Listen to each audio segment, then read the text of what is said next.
Update muna tayo sa kaganapan kay Janine Gutierrez sa Film Festival sa Venice. Ganda ni Janine Gutierrez, parang Hollywood actress si Nini sa kanyang kasuotan.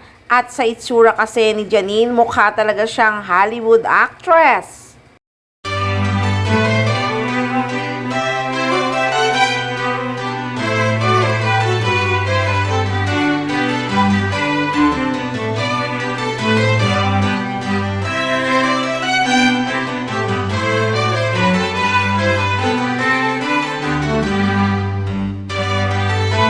Kaya hindi talaga mapigilan ang mga fans sa pagpuri kay Janine Gutierrez.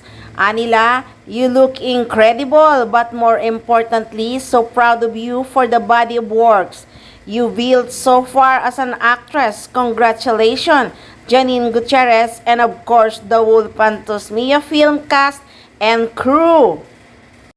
So proud of you. Nasa iyo na ang best asset ng isang magaling na artista. Beauty and brain, bonus pa na magaling kang umarte. Our best actress, congrats Sunflower, yung si Sunshine busy sa kakalike at kakakomment.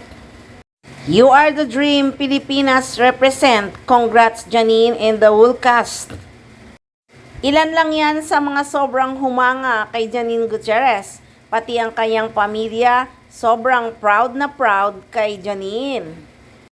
Sa kasalukuyan, yan muna ang update ni Janine Gutierrez from Venice. Kaya abangan natin ang mga susunod pa dahil marami pa siyang ibabahagi sa kanyang mga fans. Kaya tutok lang palagi dito lang sa Maarteng Machika.